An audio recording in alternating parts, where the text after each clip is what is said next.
Earlier in the newscast, we talked to many of you about getting ready for that big Thanksgiving flight home.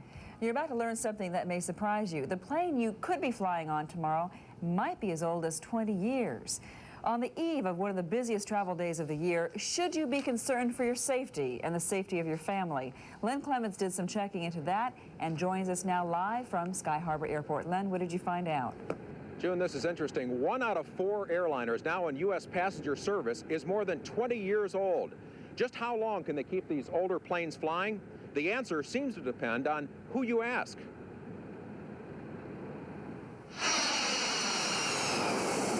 According to the Aviation Safety Institute, aging jets are a serious problem that's getting worse.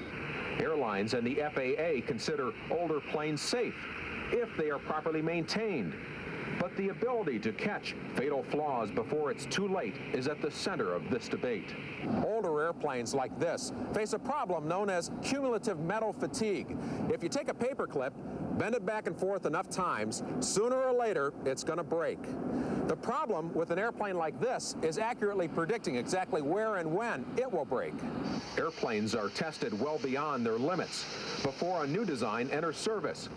In this test, a Boeing 757 wing is overloaded until it snaps.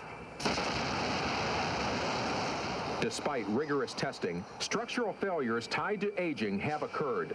In April 1988, on Aloha Airlines Boeing 737 lost 18 feet of its roof.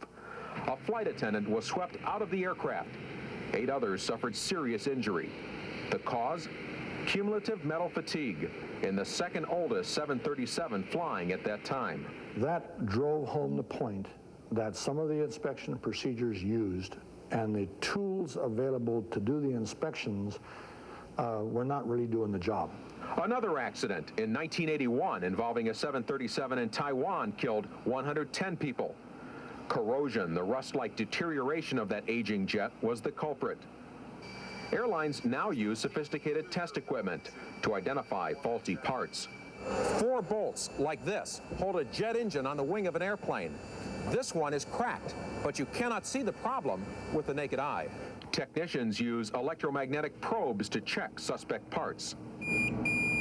Right there. That's the kind of defects we're looking for in a component like this.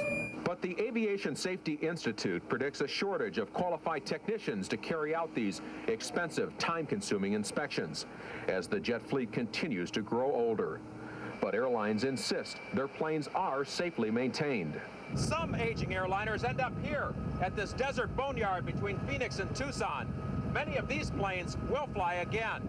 Some of these jets date back to the 60s. They could end up with third world airlines that may not have the test equipment or expertise to safely maintain them. Critics fear we may be sending the problem someplace else. Simple economics may kill aging jets, at least in this country.